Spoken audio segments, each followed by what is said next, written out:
this works.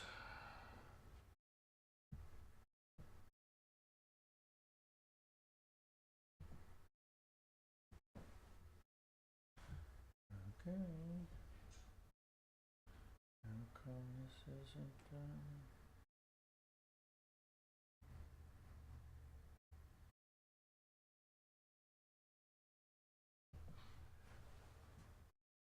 Aha. Now let me see if I can get to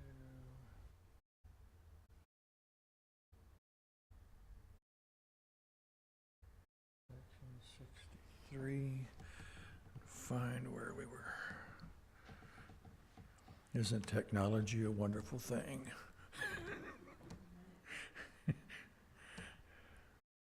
It might be if I knew how to do it a little faster, huh?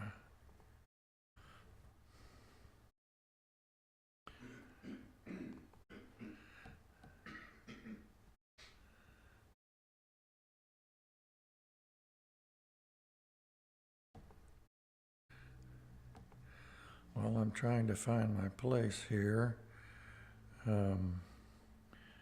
Jim told me yesterday that he was going to have to be on an airplane this morning headed towards Denver. So he asked me to fill in for him.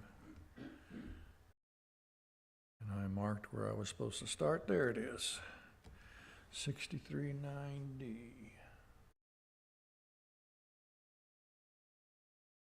Yeah. 63-9D. Let's pause for a word of prayer. Our kind and gracious Heavenly Father, we thank you for the blessings of the day. We pray your Spirit would be upon us in all that we do, that your blessings would be with us, and that you would send your presence to be upon us as we endeavor to study of thy word and to learn of thee. And so we ask these things in Jesus' name. Amen. We left off last time, which I don't even remember when the last time was, with the snow and the sickness, Sacrament Sunday and all of the interruptions that we have. But we left off with 9b, I have sworn in my wrath, a decree, wars upon the face of the earth, and wickedness shall slay the wicked. Nevertheless, I, the Lord, am with them and will come down in heaven from the presence of my Father and consume the wicked with quenchable fire. Kind of ominous, but then he gives us a promise. If someone would like to read 9, D, E, and F.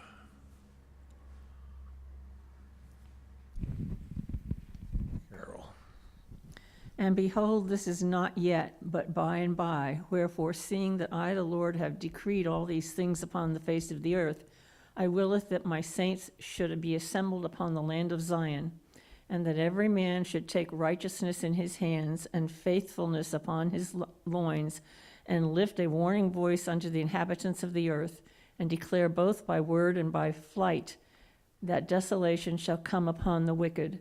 Wherefore, let my disciples in Kirtland arrange their temporal concerns which dwell upon this farm.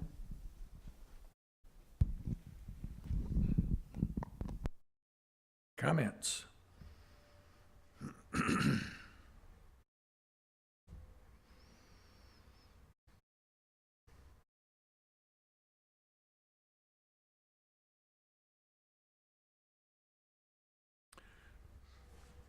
What do we do every fall after we've spent the summer with our garden hose to water our plants and sprinkler systems in the lawn if you've got them, or watering your grass?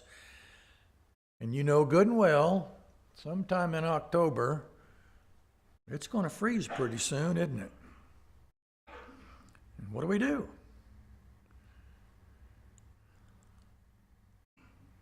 Disconnect the garden hose, and we might even put a little insulation thing over the faucet, but we get ready for the winter that is coming. Same thing he's saying here. I've already decreed that there's going to be a destruction upon the wicked. You can't change that. You can't escape that. However, I'm warning you, there is protection for you, for anyone who will be obedient. Having decreed all these things upon the face of the earth, I will that my saints should be assembled upon the land of Zion.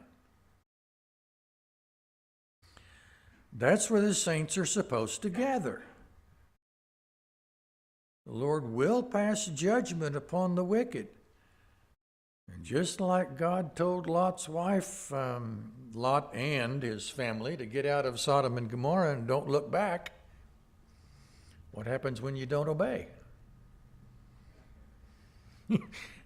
It's not good for you, is it?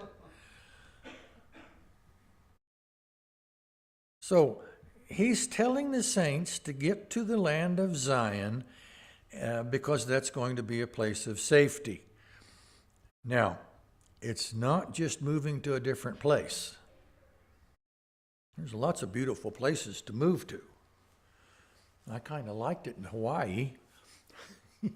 Florida looks nice, even the mountains in Colorado. There's lots of nice places to live. That has nothing to do with it. It's that we live together in righteousness and faithfulness. He said, take righteousness in his hands and faithfulness upon his loins. That's what makes it safe. I think geography has something to do with it being in the center of the United States, but that's simply because God designed the land to be where it ended up being. It was on one continent and he divided it, but the fact that we live in righteousness with faithfulness, living in worshiping the one true God, that is what makes Zion a place of refuge, a place of safety. Is there anything going on in the world, is anything going on in the United States in our time, especially the last dozen or so years, that might think Jackson County is the place to be, even though I'm not all that crazy about Jackson County's government? Brother Bob? Well, that's what the Lord is telling us to do right there in 9E, to lift the warning voice unto the inhabitants of the earth and declare by both word and by flight. So all of the wickedness that's going on in the world, and I include in that everything that's happening in the Middle East and Russia, China, all of those places. We ought to be warning those people by the fact that we are witnessing to them of the things that are going to happen and what is happening. And then we need to take flight to make sure that these people recognize that we believe what we're talking about. And because of that, we're willing to move and we're willing to uproot ourselves. And that's what he says in 9F. Arrange their temporal concerns so that they get everything together. Everything is ready to go, and then they take off. They don't stay where they are. They know that what the Lord has said is true, and they're following that direction that he gave them. Exactly. It's a little more believable if you say, hey, everybody, safety's over there. Go over there. That's where safety is. It's a little more believable if you go over there and say, hey, come over here. This is where the safety is. If you're not willing to do it, how important is it?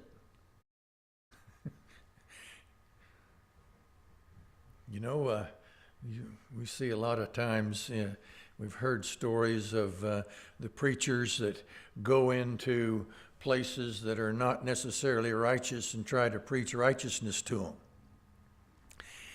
If you want to be righteous, shouldn't you be in a righteous place?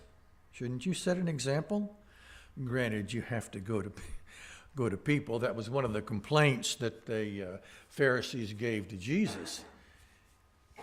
He was talking to those that were not righteous, but he was talking to them in a public place that was or could be righteous.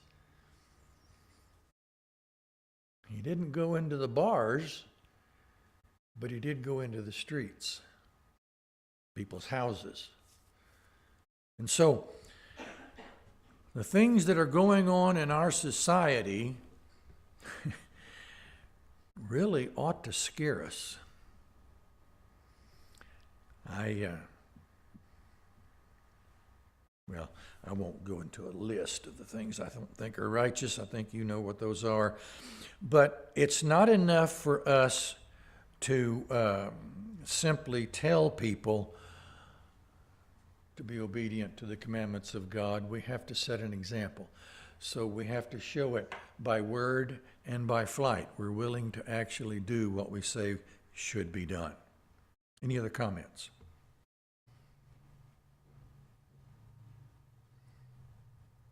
William, come on. There we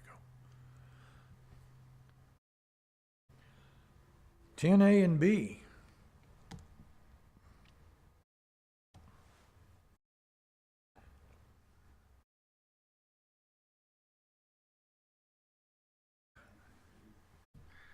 Down in the front, Brother Craig. Let my servant Titus Billings, who has the care thereof, dispose of the land, that he may be prepared in the coming spring, to take his journey up unto the land of Zion, with those that dwell upon the face thereof, excepting those whom I shall reserve unto myself, that shall not go until I shall command them. And let all the monies which can be spared, it mattereth not unto me whether it be little or much, be sent up unto the land of Zion, unto them whom I have appointed to receive.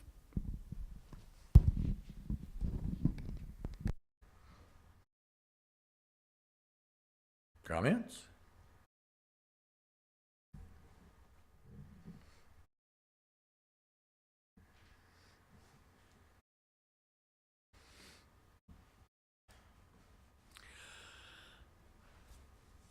I always hear, or I've often heard, I won't say always, I often hear people say, well, I'm not going to church, all they want's my money.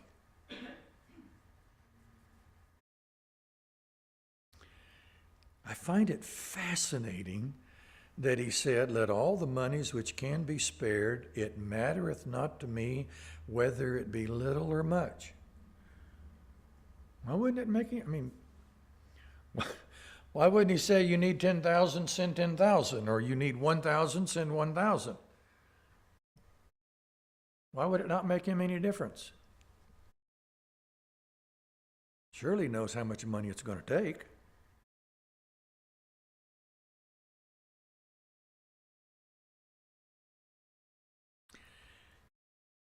The Lord that can feed 5,000 people with a few fish and loaves of bread can turn a little money into a lot, or can purchase a lot with a little money.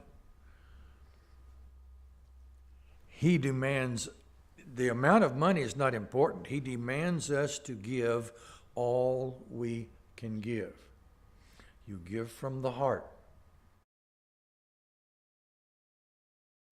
And we need to understand, you don't owe your tithing. It's not a bill. It's a gift. He gives to you, you give to him. You give your tithing. You don't pay your tithing. You give your tithing. And when you give what you can, he will bless what you give to accomplish the work that he has in store. Whether you have a little or whether you have a lot, that's not important.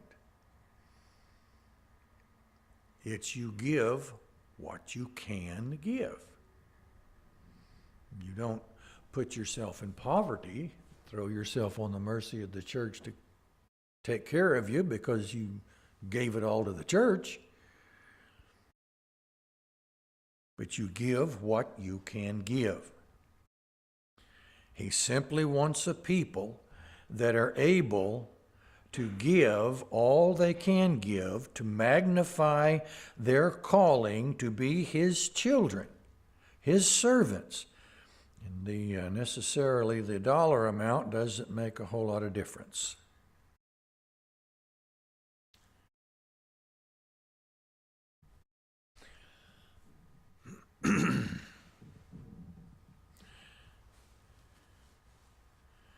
I heard a story, and I'm going to tell it, even though I can't remember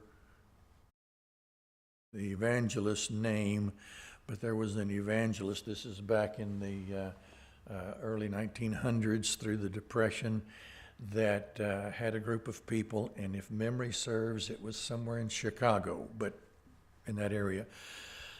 But he had a group of people, and they would come together, and they called themselves prayer warriors.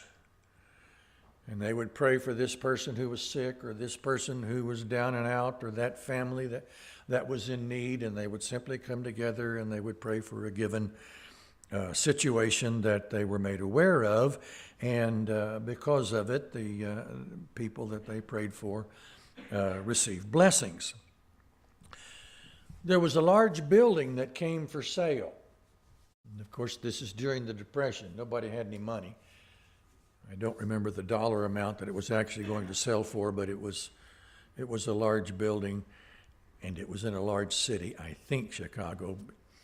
David Bowerman told me this story some years ago, and my memory doesn't remember all of it, but the point is, the owner of the building came to the realtor and asked if there was any bids for his building. He said, "No, I'm not. No bids." Says, "Really? Nothing?" Said, "Well, nothing of any value." There was one bid, and he named the evangelist and said they bid, like 10% of what the building was worth. And the owner said, "Sell it to him." "Why you can't sell this building for that amount of money?" He said, "If he gets his prayer warriors on it, they'll get the building for free." It doesn't matter how much you have. It's how much devotion you have for God. And so it doesn't make any difference. He said, give what you can give. Doesn't matter whether it's a whole lot or a little bit. Give what you can give. I'll make it work. That's taking righteousness and faithfulness unto ourselves to live that way. And then, of course, he gives us this scenario that many people, in my opinion, have taken advantage of.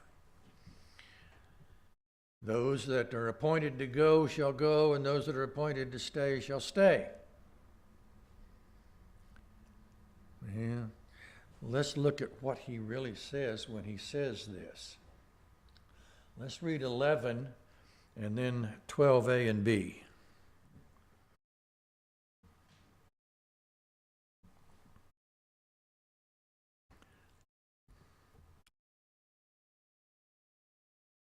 Someone would like to read that for us, or I guess I can read it. I hope you can see it. I try to make it as large as I can and fit it into that screen. Sometimes they're this big because I only have one verse, and sometimes it's this big because I've got two or three. I'll read it. Verse 11, 12a and b. Behold, I, the Lord, will give unto my servant Joseph Smith, Jr., power that he shall be enabled to discern by the Spirit those who shall go up into the land of Zion, and those of my disciples who shall tarry. Let my servant Newell K. Whitney retain his store, or in other words, the store yet for a little season. Nevertheless, let him impart all the money which he can impart, be set up unto the land of Zion. Behold, these things are in his own hands. Let him do according to wisdom. Comments?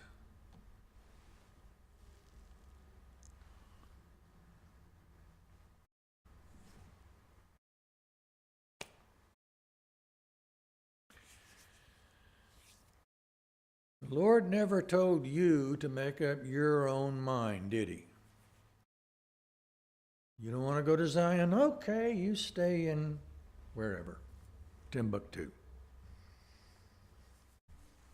He says, I'm going to tell you who's to stay and who's not.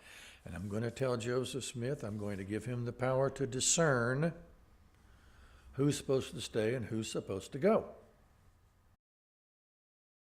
And I believe there are a lot of people that use the excuse, I'm supposed to stay. Now, I can't dispute that. The Lord might have told them that. And if he did, do what the Lord tells you. But the majority were told to go. We read that Titus Billings was to sell all that he had, and I'm assuming if he's named in here to do that, he had something considerable to sell, and get ready to move in the spring. Note, he didn't sell it and the next day pack up and go. There was some preparation there. You never move without doing things. And when I say move, I'm not necessarily saying transfer where you live. You don't act on anything without preparation. You go to the Lord, you pray to the Lord, you ask the Lord, and when he tells you to do something, then you prepare to accomplish that task.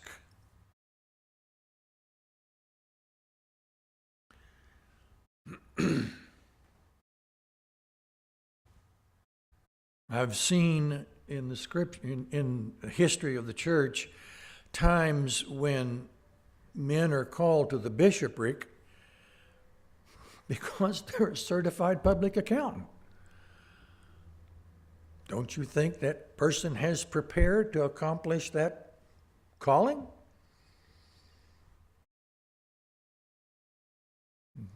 Brother Bob?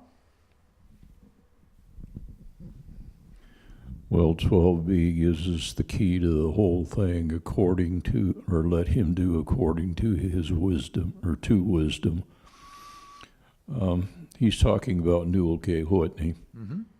When you run a store, there's all kinds of things that Tom can talk about this better than I can probably, but there's all kinds of things that have to be taken care of, and those things cost money. And because they cost money, there's only a certain amount that you can give that is considered profit, that you can do whatever you need to with. And that's what Newell was being told to do, is use wisdom in that. Don't just, like you said earlier, give and give and give and give and give because the money's there. Use wisdom in what you're doing, and use wisdom in this particular instance. It referred to the store and Newell K. Whitney and all that stuff. But use wisdom in everything that you do. Because by using wisdom, then you can be in tune with what the Lord wants you to do, and you can move forward under his direction, not just under the feeling that you have, well, yeah, I ought to do this. Yeah, if you buy something for $10 and sell it for $15, you don't have $15. You've got $5. And some of that money's got to pay to run the store. Some of it's got to go for his livelihood. And then some of it go to the Lord. Now, you wouldn't keep $4.99 and give the Lord a penny. So he had to use wisdom. How much do you need? How much do you want? You know, it might not be a direct correlation to Newell Whitney, but you don't buy a retirement home in Florida. You give what you can. But there's also another reason why he was to keep his store. Where were the saints to buy anything? To get the goods they needed? There was not a acceptance in the community of those dirty Mormons. There was a great uproar. They moved, first out of New York, moved into Ohio, and then they were getting other people to come to Ohio, to Cincinnati suburb, Kirtland. And here these Mormons were moving into our area. Same thing happened when we came to Independence. So the place that the saints could get the goods that they needed at a fair price, because there was no regulations on what a store could and couldn't sell.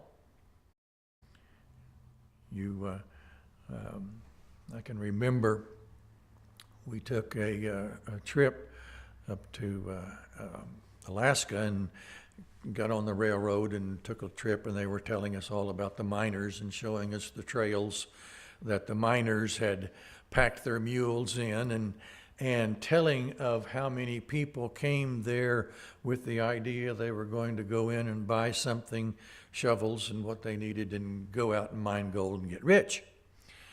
They didn't realize there's only one store in Skagway. And you're going to pay what they say a shovel is worth. And a shovel in Skagway is a whole lot more expensive than a shovel in Ohio or wherever. And so it was necessary for the saints to have a place to purchase what they needed that was fair and would deal with them justly, as well as generating funds for the church. Because I'm sure not only the saints purchased things there in the store. You have a store that's dealing fairly with people, everybody's going to come. Which was a good thing, because you had a righteous person taking the profits and using them for a good endeavor. So again, agency was required of the people involved. What they did with their land, what they did with their properties, what they did with their livelihoods, and getting themselves ready to go to independence. This required a great deal of agency. I remember a movie years and years ago about Noah's Ark. And here's Noah and his sons and his daughters-in-laws and his wife, and sitting there eating. And the wife asks Noah, says, "So the rain's going to come?" Yeah, rain's coming. "Well, I'm going to need our sons to fix the roof on the house if the rain is coming." He looks at her and he goes, "Wife, we're making an ark, but I want the roof on the house fixed." And you see Noah go, "Yes, dear." We need to remember the point when the Lord tells us this is going to happen, go do this. You let go of what you did before and follow the Lord.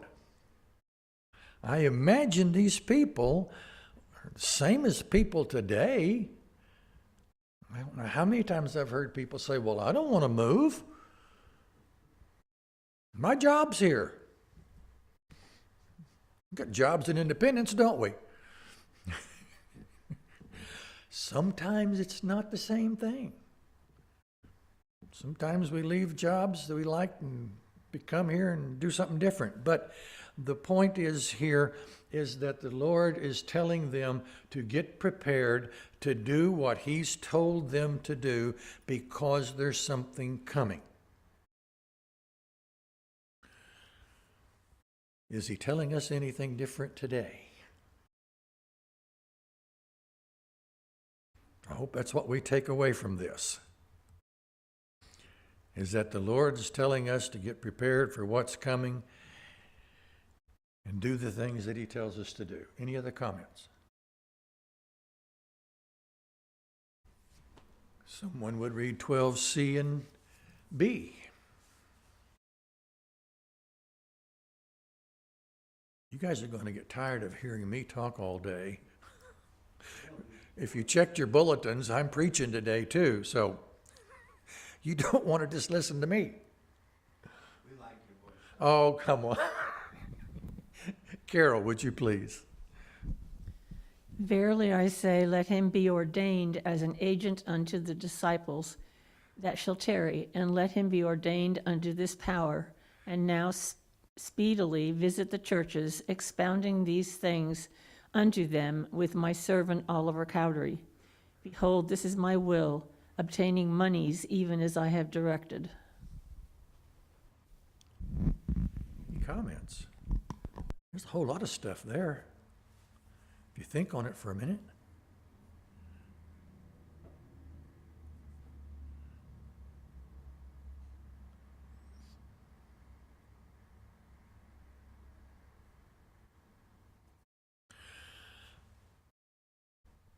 Why didn't He call Newell Knight to be a bishop?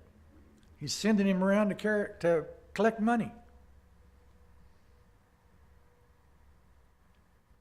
You think maybe the Lord is saying, your priesthood, you can do what the priesthood's called to do without necessarily being given this specific office? How many times do we say that anybody can go preach anywhere? Well, the Melchizedek priesthood. The Aaronic priesthood is to be in their branches. An elder doesn't have to be ordained to 70 to go preach somewhere else. High priest can go anywhere, though a high priest is supposed to be an administrator over a branch or a district. The Lord's trying to tell you that I don't tie your hands to this one task. You might be given the responsibility of that task, but you can do more than that too. Why'd He send Oliver Cowdery with him?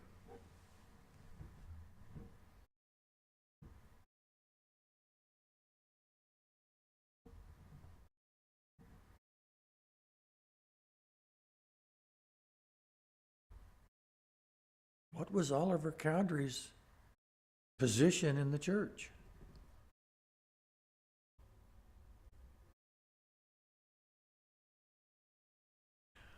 We studied this before. What? He was in the presidency. He was in the presidency, but he also had a special office that the RLDS kind of got away from. Well, the LDS as well.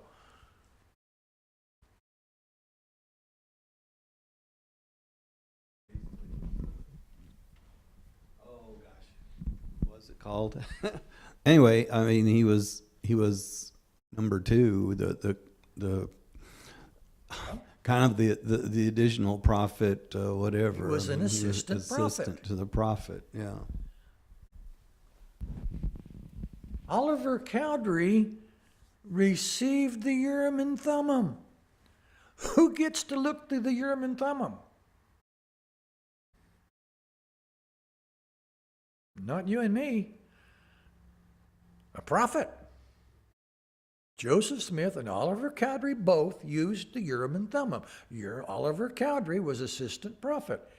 That was his title. We got away from that. I don't know why. I wish I knew more history of the church. But he's sending the assistant to the president, with Newell Knight to gather money to have it sent to Zion.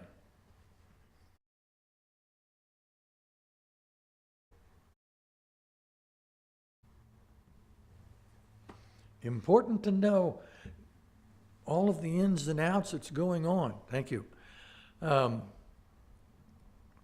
This wasn't just happenstance.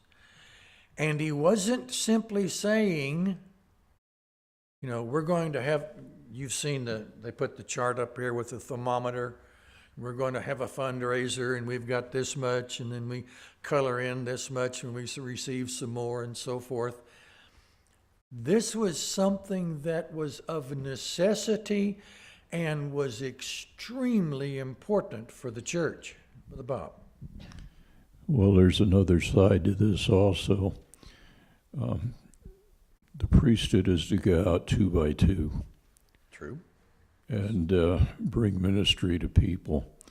But there was a lot of wisdom in what the Lord is showing here, because there were all kinds of robbers and thieves and that kind of thing that they probably would encounter in their trip. And as a result of being 2 of them, it would be less likely that they would be attacked or anything like that, and the money stolen from them and used for nefarious purposes or whatever the case might be. Sure. This way it kind of guaranteed that the money did get to independence. And that was what also was in the background of this. Remember, they're traveling through some pretty lawless areas, and people did pretty much what they wanted to do, and going 2 by 2 made a lot of wisdom.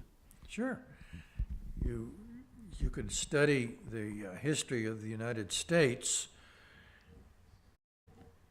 as Europeans came to this country. They established towns, and thereby law and order. The towns got full and people moved. People that moved first were those that didn't want to abide by the law and order. Well, then towns moved and caught up with them, so they moved further.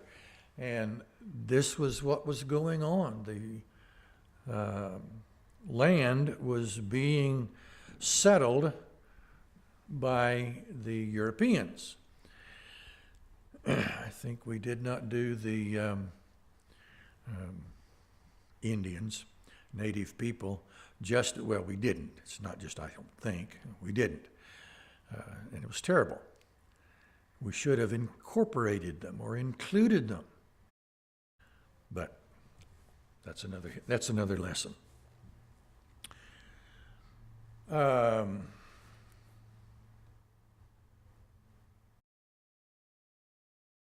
going to stop there because our next section's got a lot of stuff in it.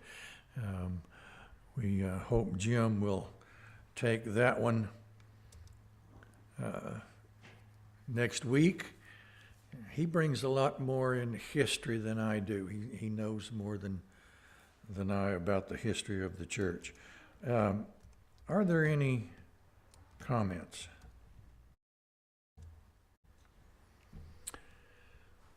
Okay, let's get ready for our service then.